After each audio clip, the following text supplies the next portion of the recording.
Am I audible?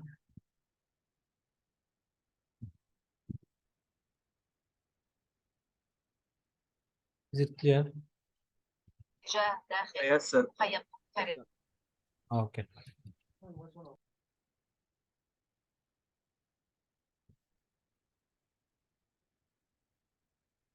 So in the last class, we have discussed about different types of or different modes, different techniques to mention addresses inside the instruction. So if I draw the common format of an instruction, it is fixed length. It could be 32. It could be what? 64. What are the main elements of an instruction? Could you remember? What are the main elements? Basic elements.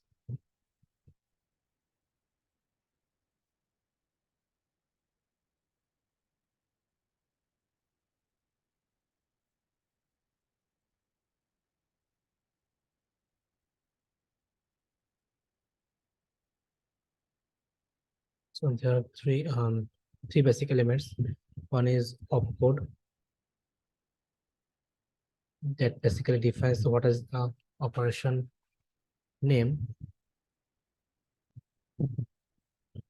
Then other two fields basically indicates the operands, not the basic operands. It could be the addresses of operands. Okay, and we have mentioned defined ways to mention the operands, like the operands could be directly mentioned inside the instruction, or what? It could be mentioned address. And sorry, what is it in here?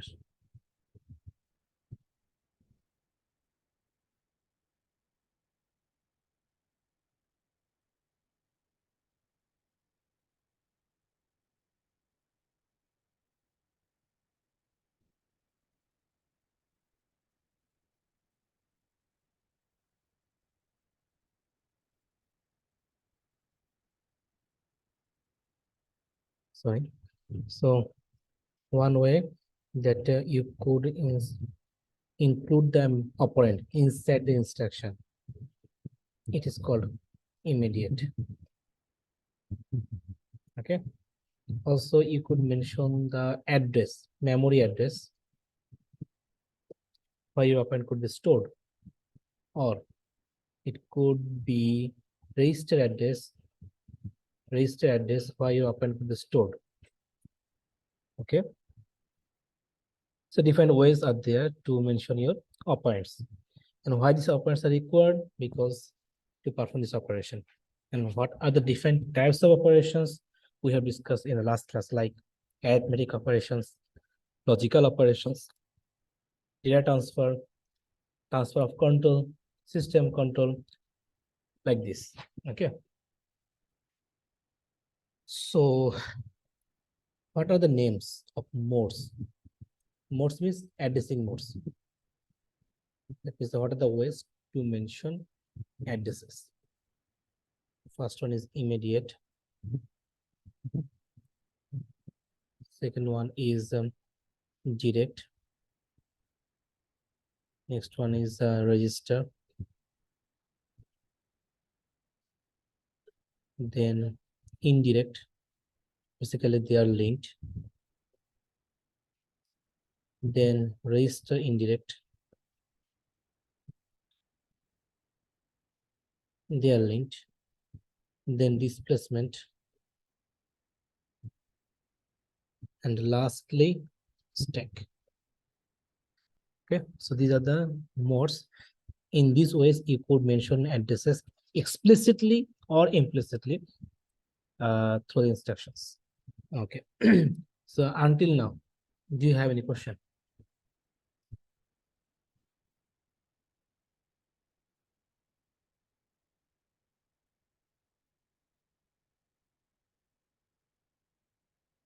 Do you have any question?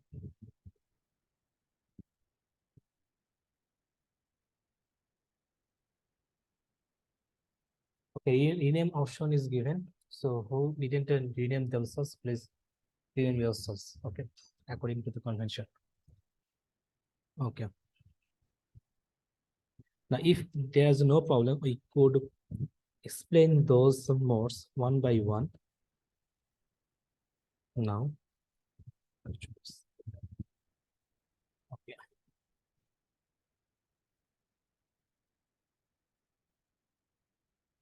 Okay, another thing. If there are 7 types of modes, okay, and you have faced one instruction from the main memory, your processor has faced an instruction from the main memory. So how does this processor know which mode this instruction is following and how this processor will find out the operands following this instruction? Have you got my question?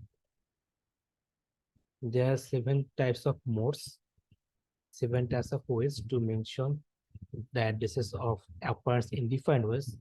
Okay, in a current scenario or in any scenario, your processor has fetched an instruction from the main memory, and when it has encountered the instruction, how could it understand, okay, which modes, which of the mode this instruction is following, and following that particular mode, it's supposed to understand, okay, these particular bits are your addresses, because there are in total 32 or 64 bits.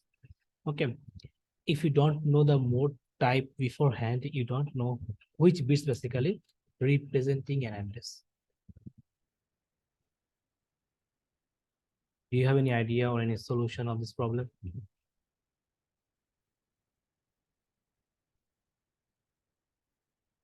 Okay, the common way is you could use mode field.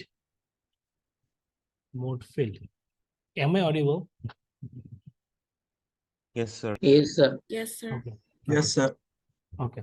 So mode field basically is a unique address or unique code to represent different types of what addressing modes. It's very basic one. Or you could design the opcodes, this opcode field.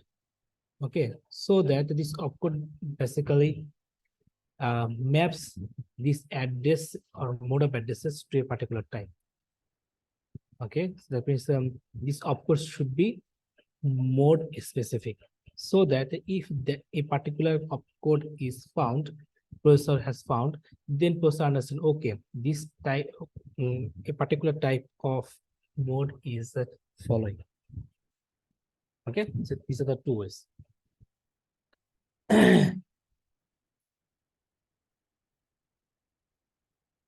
Okay, so before going to explain all of those address types, there are some terms we should know beforehand, so that if they are encountered frequently, we could understand their meaning. So first thing is A. A is basically represents an address. Okay, basically it represents a memory address. Okay, that means what is the value of A? The value of A is a memory address. Okay. Similar thing, if it is R, so it is what? Register address. Okay. Now, sometimes these addresses are not pointing the content directly. There are some multi-level of addressing modes. So at that time, we should find out EA. EA is what? It is the effective address. That means the actual address where is your content. Okay. And we have already discussed about virtual addressing mode or logical addressing mode. And this logical addressing addresses are not pointing the actual address where is your operand. So this logical address should be converted to what? Physical address. And who will do this task? MMU Okay, so at the time, this physical address is your effective address, not the logical address. Now, if I want to mention, if I want to point, okay, I am not interested about the address. I want to point the content or operand, what is indicated by this address. So at that time, you will use this first bracket or parenthesis. Okay, parenthesis. This parenthesis basically indicates that what is the address. This one, this representation is indicating what is the content. That means if A1 and A2 they are added, that means that you are adding two addresses. But if you are adding these two, that means you are adding two operands. What is one is stored at the address A1, and another one is stored. Another is stored in address A2. Is it clear? For example, at memory address 514, 2 is stored at memory address of 515, 3 is stored. So if it is a symbol A1, is symbol A2. So what do you think? What is the result here for the first expression and the second expression? First,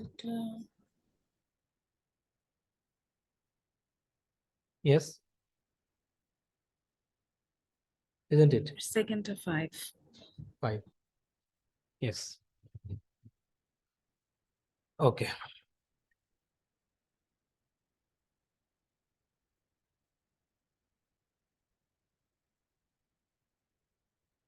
So until now, do you have any question?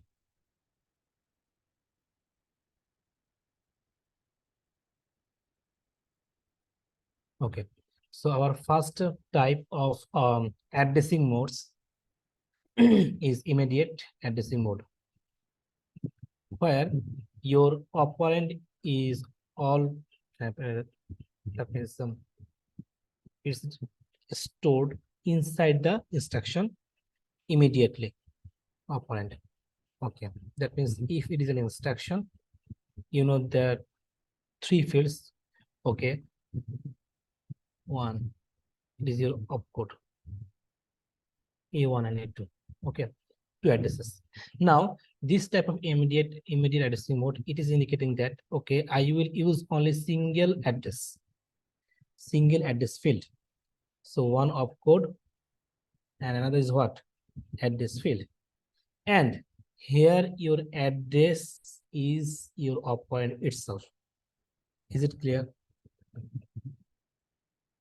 It is not an address. It is what? Your operand. Okay. What are the uses of this type of addressing mode?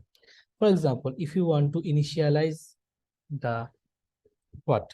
Any variable. At the time, 0 or 1, they are the common values to initialize any variable. So you could mention the value here rather than storing 0 or 1 in your memory address, because they are very small value. If those values are going to be retrieved from main memory, that means it will take time because memory access is time consuming. Okay. Now, if zeros or ones they are stored inside the instruction itself, then it will reduce the time. Another thing is that if you want to initialize any constant, okay, so also for these cases, you could mention the constant inside the instruction. Is it clear? Yes, sir. And when you are mentioning operands here, the common format to express those operands is 2's complement form. 2's complement format. Why? Because the value operand could be positive or negative. And 2's complement is the best way to mention a negative number or a positive number. Okay.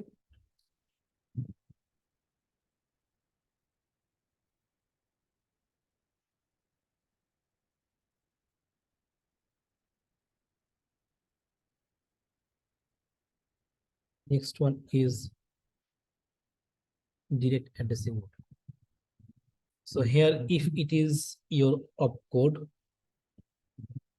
and it is your address, so it is not an address, not an operand now.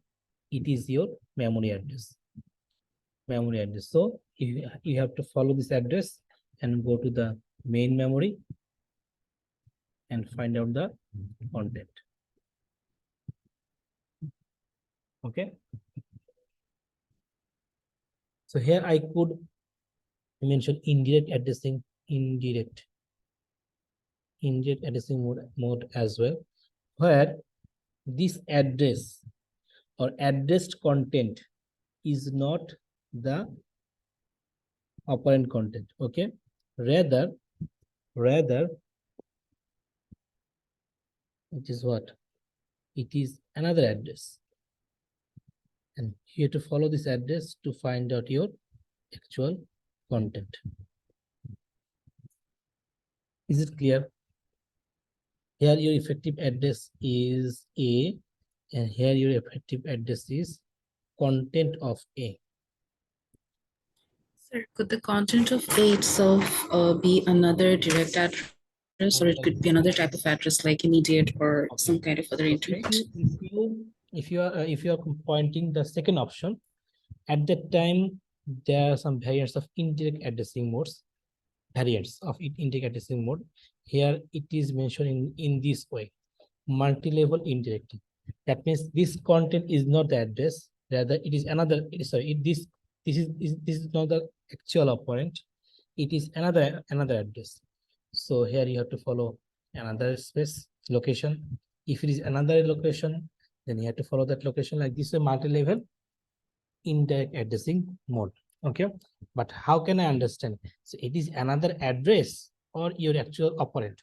So at that case, inside the content, you have to use a flag. It is called indirect flag or I field.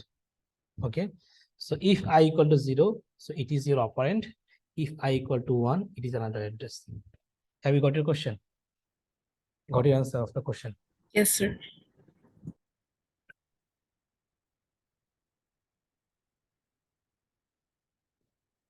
Okay.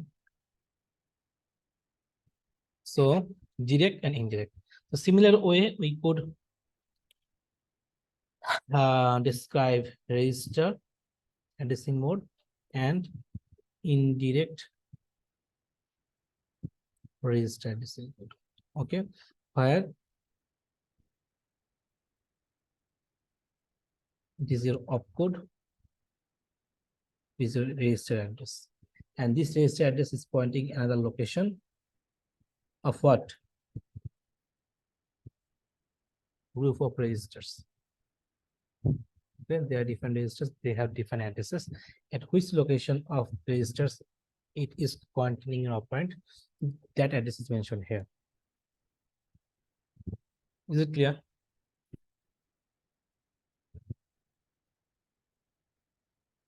Yes, sir. And now,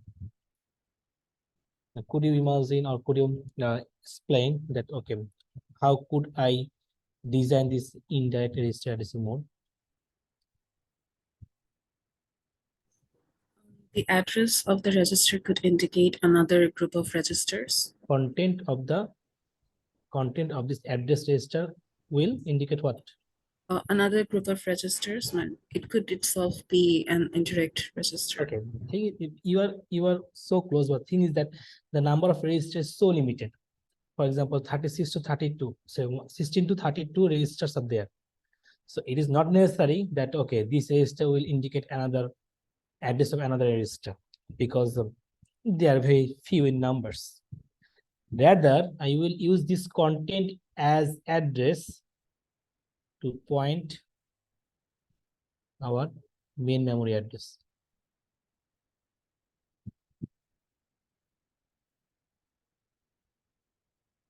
Have you got the point? Yes, sir.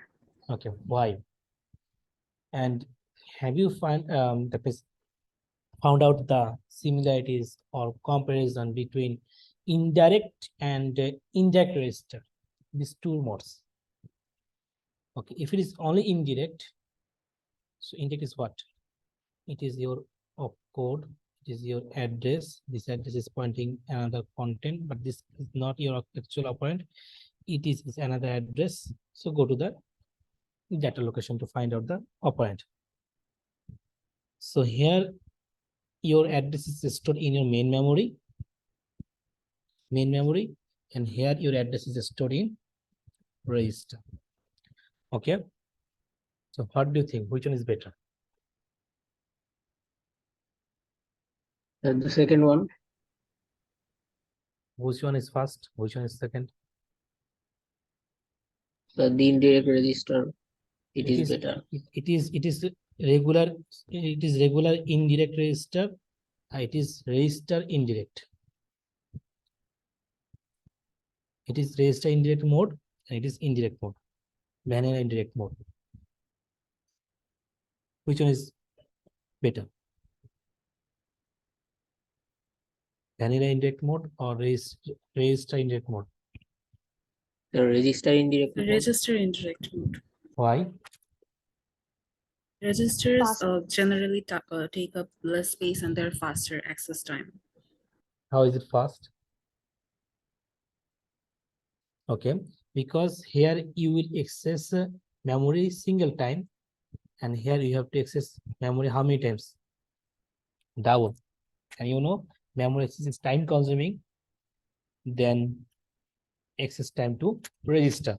So here you could decrease the memory access by 1. So this register indirect mode is more efficient. Is it clear?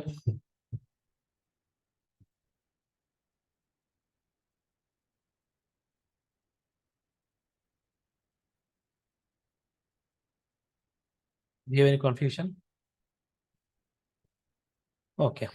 If there is no confusion, go to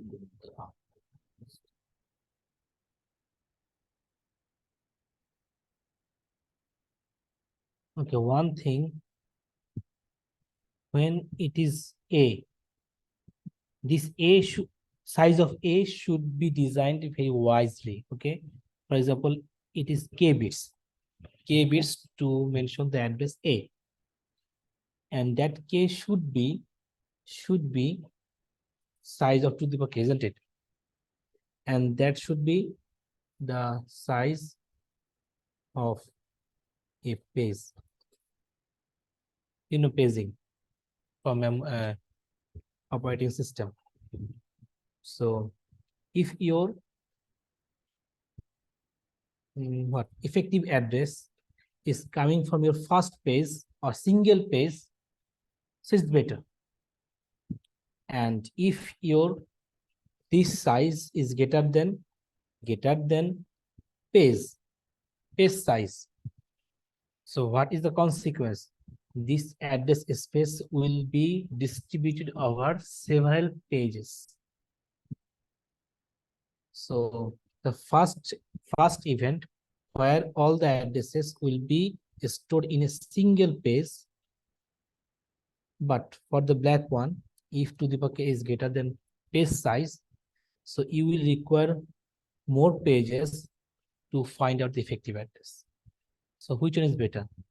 This one, option 1, or option 2? For single page. Single page. Why? Because it will make page fault single.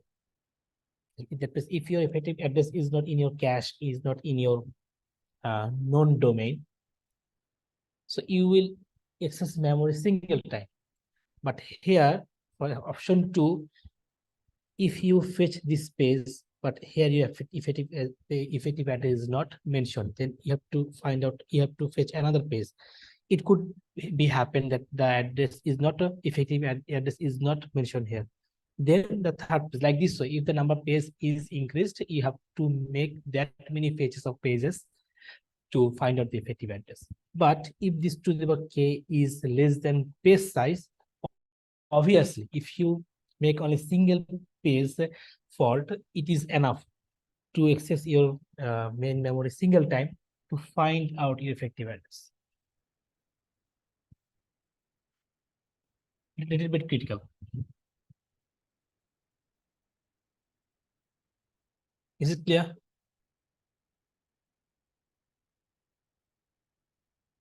Yes, sir. Okay.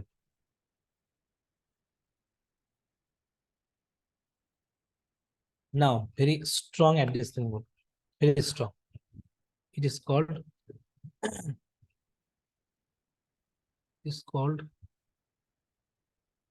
displacement. Displacement addressing mode, where you will use register addressing mode and indirect addressing mode. Okay, both.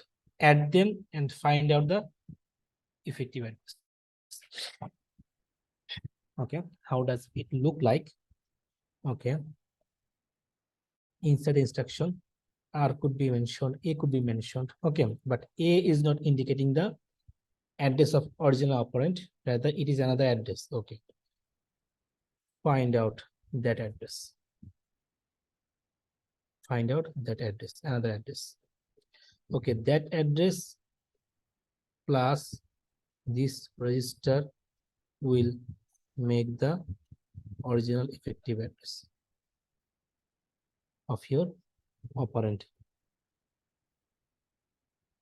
Is it clear? So what is the benefit here? Now your address space will be bigger, and you could perform different types of address processing. We will look at the defined variations. What are the address processing? But the main benefit is you could increase the address space large.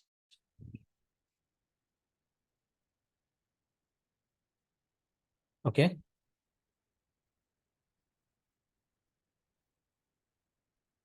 Do you have any question?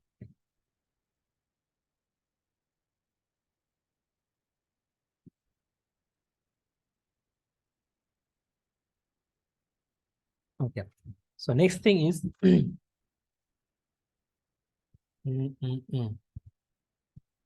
there are two ways to mention this R and A.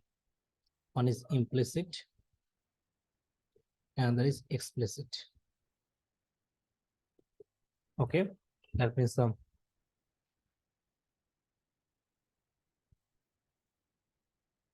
this R or this A, basically this register address, it could be mentioned implicitly. That means that this field is not required to be mentioned directly, explicitly inside the instruction, so that you could save some bits inside the instruction. Rather, your opcode will define, okay, which register you are going to use to add here. Is it clear?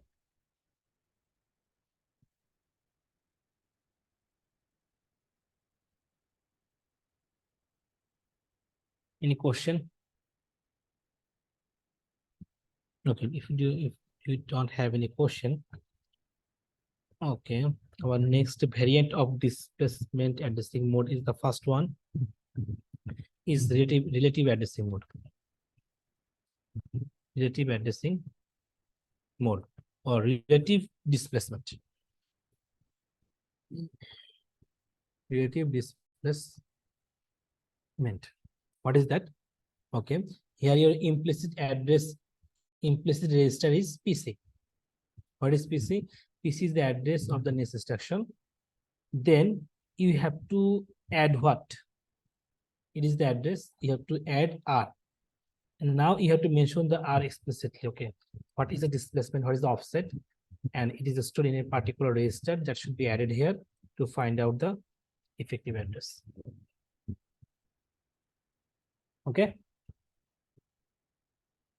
For example, you are going to execute instruction in sequence. Okay, it is your current instruction I. So PC equal to what? I plus 1. It's obvious. But to execute this ith instruction, some operand is stored in further place, remote place. And that place is basically related to the I. pi plus 1. Okay, how could I mention that offset, that distance, that should be stored in R, so that if I add PC with R, then you will get the effective address of the operand, your data. Is it clear? Yes, sir. There are two kinds of locality. One is spatial locality, and another is temporal locality. I will not discuss them in details. So it's up to you if you want to explore these two things, because based on this idea, they will find out what is the value of R. Okay. So I will suggest you to go through these two topics in details from the book or any other resources. Basically, they are kind of references based on locality. Okay. Next variant of displacement addressing mode is base register displacement.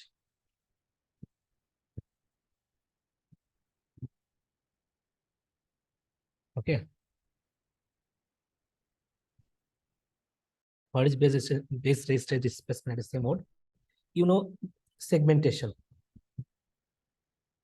where you could divide your memory space into different segments. Okay, here it will only store data, so that this data could be used for different programs. It could store only codes or instruction that could be executed by different programs. It could be stack or any service calls. Service calls could be stored in another space, another segments. Okay, like this way, you could use different segments, and those segment addresses could be stored in base registers. Base registers, there are several. You have 4 segments here. So, for example, 4 base registers are there. I am not mentioning their exact name. They are what variable, the intuitive name: B1, B2, B3, B4, and you know implicitly. So, what are the base registers or starting base addresses? Okay, for example, B1 is data base or data segment. It is code segment. It is service, or I should say authorized or privileged segment, because only OS could access here. Okay, for OS. For before it is what? Stack segment. Okay, you know the string addresses, they are stored in B1, B2, B3, B4. But what you don't know, in this segment, within this segment, exactly where your data is stored, and that is called offset. And that offset will be mentioned by what? R or A. You know what is R and what is A. If it is your opcode, one field is R and that is A. Which one is implicit? This one is implicit, because you know the base addresses beforehand. So R is implicit. It should not be mentioned directly inside the instruction. A, that is the offset, should be directly mentioned inside the instruction. Okay.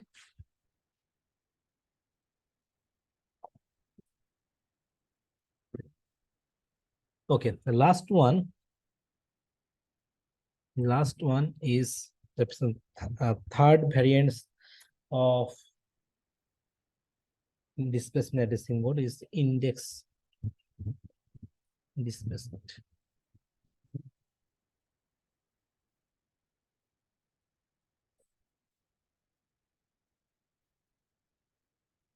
Okay. And from this indexing, it is obvious that, okay, here you want to access to a particular element from a data structure, basically, to find out your operand. Okay, it could be your array, it could be list, it could be a file, anything. Okay, where your data are stored as a list. Okay, and they are mentioned, they are what they are accessed by a particular index. Okay, now what do you think? Which one should be implicit? Which one should be explicit? Which one should be stored in A inside your instruction? And what should be stored in your register? And that should be implicit. Index is explicit. Index is implicit. Then Yeah. then the list address or array address, that should be explicit. Okay? Is it clear? So EA equal to A plus R. A is your array address and R is your index. And here this index could be positive or negative. So it is 2's complement form. Okay. These are.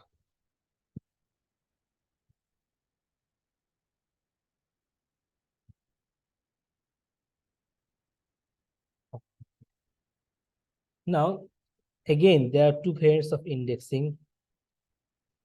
Two variants. One is this one. R is displacement.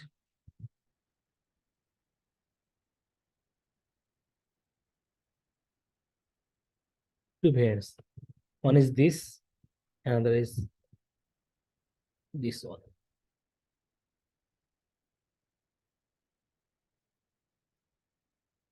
Have you figured out what are the difference in meaning?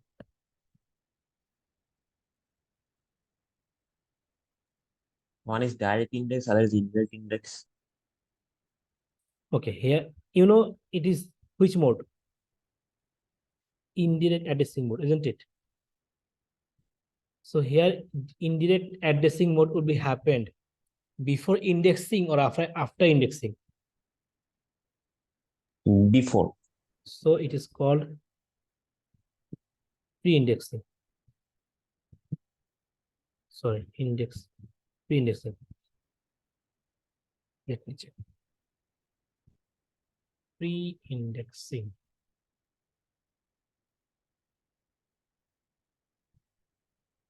No, sorry. So here indexing is performed. Indexing is performed before indirection or after indirection. After. So it is post indexing. Is it clear? But No, Yes, sir. sir. Can you repeat it again? I will repeat. But here it is indexing because it is your array address, it is your index. So when you add them, so basically you are performing indexing. But it is not the actual address because there is a parenthesis. So that address is indicating another address. It is the indirection. So indexing happen before indirection or after indirection? Before. So it is called pre-index. Okay, again, here it is indirection, isn't it? Because here parenthesis is mentioned. Indirection. And after performing this indirection addressing mode, what address you will get, you should add with the index. Then you are performing indexing, isn't it? Now this indexing is performed after indirection or before indirection. After indirection. So it is post. Is it clear now? Yes, sir. The thing is that when you are using this indexing or array accessing, list accessing, file accessing, this index register will be incremented or decremented automatically. So after accessing any content, this will be added or subtracted by 1 based on the command automatically. Okay, so you should not give any explicit command to increase the index register. Rather, based on the opcode, it will decide by itself, okay, should I increment by 1 or decrement by 1? And it is without any further command. Is it clear? That is after this operation, there is another automatic operation that will be performed. It is this one. Or you can use this bracket.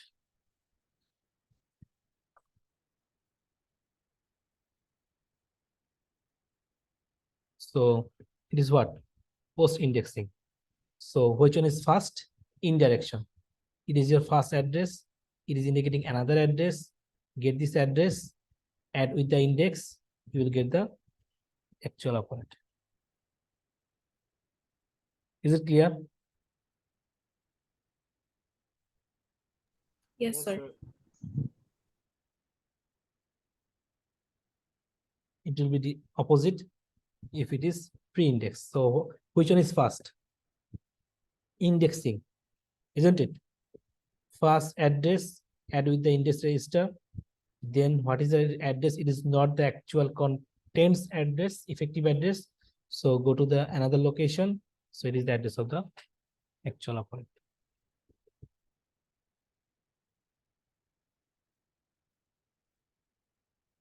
Okay.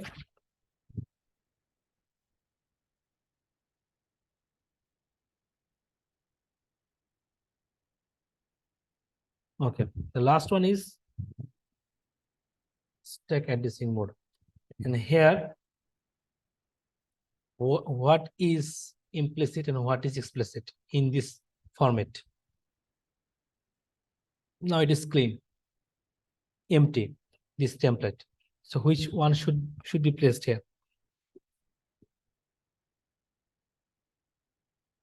Opcode, Sorry.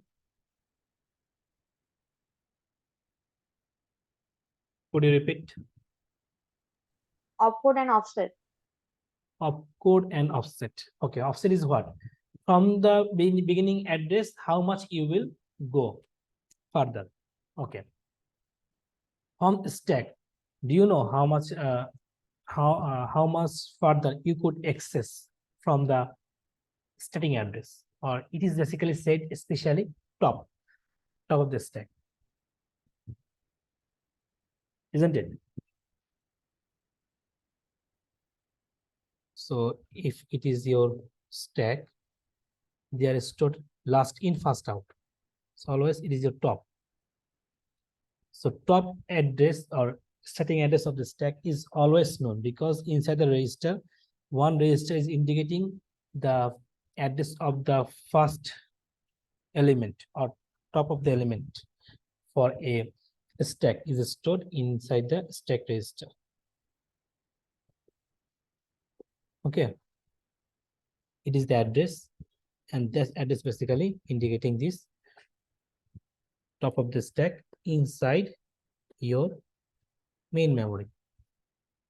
Now, please say what will be mentioned here.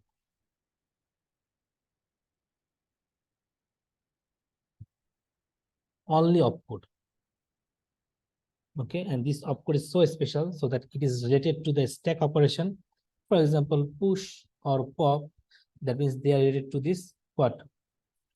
Top. Push means what? Obviously, a new value operand will be stored at the top of the stack. Pop means what? The first element of the stack will be, or top of the element of the stack will be excluded, isn't it?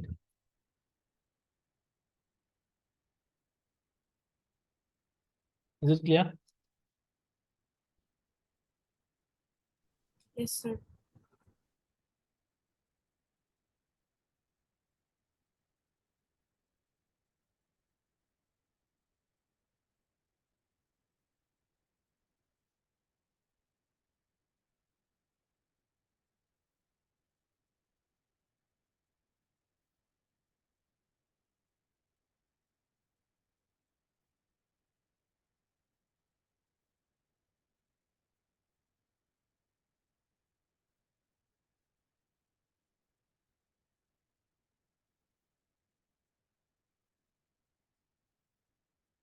Okay. Now, you know, number of bits for instruction is limited. It could be 32 for 32-bit architecture. It could be 64 for 64-bit architecture. So you have to use these bits wisely. Okay, that means how many bits to be allocated for opcode. Okay, it could not be so small so that you could not cover all different types of operations, or you could not make it so big so that the number of bits for operand addresses will be squeezed. Okay, reduced. So you have to make wise decision how many bits to be allocated for operands, how many addresses you will assign inside an instruction, like this way. So there are different examples for different variations of generations in your book, that PDP 8. Okay, it is one kind of version of computer. It is basically giving the architecture, proposing an architecture. Okay, how the opcodes and operands will be mentioned inside an instruction. The very basic one that if it is any memory operation, it could store your data or opcode in this way. Okay, opcode for 3 bits. That means in total 8 operations could be mentioned.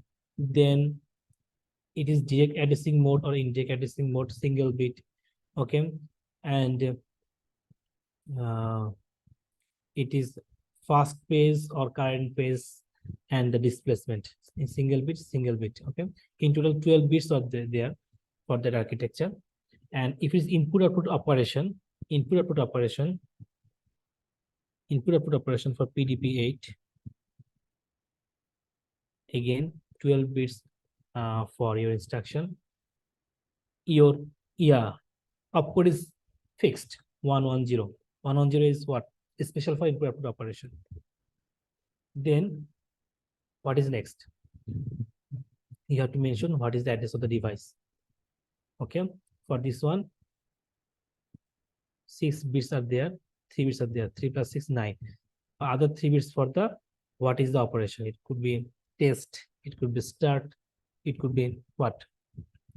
Read, write, input, output, like this command or operation name. Then PDP 8 has other variations to instruct or to give some commands. And there are commands and only single bit is enough. It could be 1, it could be 0 to give the command. That is, if it is, for example, test command to test a particular flag, I will test it or not. 1 could be represented to test it, 0 could be represented not to test it. Okay, so for this one, for this kind of commands, a special opcode will be used. It is called 1110. So if it is found at the very beginning, it is a special type of commands. And now each bit is representing a single information. Each bit, either 1 or 0, they are representing defined meaning. Okay, I am not going through all of the bits, because in the examples the explanation is described in your book elaborately. So I will suggest you to go through those examples. Okay, so other variations of this type of architecture is PDP 10, little bit larger. Here in PDP 10, PDP 8 it is 12 bits. PDP 10, this architecture is proposing 36, 3 times than the PDP 8. Okay, and how that fields different bits allocated for different operations, different elements. So it is up to you. If you go through the book chapter, you could understand. Okay, it is basically related to this one. It is a little bit related to this one. Okay, but it will give more flexibility. Okay, so what are the flexibility they have introduced? You could get them on the book. Okay, so PDP 8, PDP 10, they have proposed fixed length instruction. That means always when your person is accessing any address, any location, it will fetch same number of bits all the time to fetch a single instruction. If it is PDP 8, all the time it will fetch 12 bits to get its instruction. For PDB10 all the time, it will fetch 36 bits to get its instruction. But it is also possible, okay, I will not make the length of instruction fixed, rather it is variable. It is what? Variable. So this variation is variable length instruction. Okay, so based on opcode, you will decide, okay, what would be the size of instruction. So a special type of instruction, they will be smaller. Other special opcodes, they will take more space to mention more operands. Okay, so here the examples of variable length instruction is PDP11. Okay, and here there are different variations. For example, in total they have 12 variations. 12. Okay, so for variation for format 1, it is 16-bit length. For 2 is also 16-bit. For 3 it is also 16-bit. Okay, up to 8. Up to 8, they are made of 16-bit per instruction. But when it is 9, it is 32. 9 to 12. It is what? 32-bit instruction. Okay, this opcode basically indicates you notify you, okay, 16 is not enough to get your total instruction. That means you have to fetch another 16 bits to make your instruction complete. Okay, and there's another type is 13, that is 48. 48 bits. Okay, 48 bits. Okay, the last one is VX. Also, it is another example of architecture where you have to use variable length instruction. Okay. Now, so when you are writing code in higher level language, so they could be written in this way, this high level language. But when you want to execute an instruction by your machine, those instructions should be stored. You know, here you have to fetch this I at first, then you have to fetch J, you have to fetch K, then you have to add this 2, then you have to add the temporary result with I, then you have to store N. Step by step, like this way, you will get the value of result of N. It is high level language. And how I have mentioned, I have explained, it is kind of medium level language. Okay, it has a special name. Okay, after that, when it is machine code, they will be expressed in binary, zeros and ones. Okay, in between, what is medium level? It is called assembly language. Okay, so when it is only zeros and ones, it is better for the machine to execute them. Okay, to make it convenient, user readable. Okay, they have used hex. That means if it is 0011 for binary, so instead of this one, they will use 3 for human readable. Okay, then what is 3? It is add, or what? It is sub, it is move. Then you could use the short name, acronym. So it is called assembly language. Okay, so when a code is mentioned in assembly language, basically each word is acronym is representing a particular code. Okay, only mapping will be performed, so that code will be replaced by this binary code. Then binary information will be passed as machine code to the processor, and processor will execute those.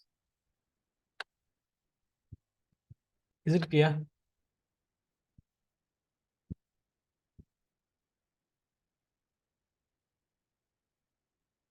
So it is your high level language. Then when they are converted to the machine language, they are formed in binary, but make it human readable. It is what? Hexadecimal, but here you could not change the addresses to make the addresses flexible.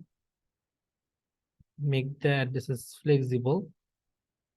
You could use assembly language where the addresses is not fixed. It could be changed, okay, based on necessity, and each of the acronym has its own meaning, okay. And to change the assembly language to the machine code, assembler is another program or another hardware was there to change this kind of conversion. So that is all from this chapter, addressing modes, instruction format. Okay. Next we will start processor structure. Next chapter. So that's all today. You could leave. Or do you have any question?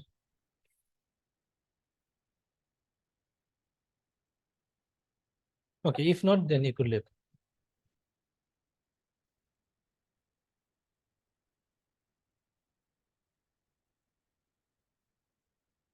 And up to this chapter, it is, and this chapter is also included for your quiz 4. Okay.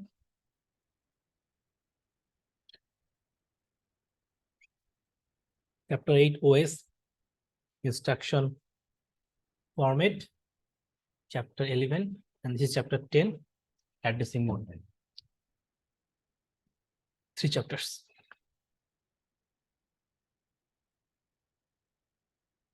You could leave.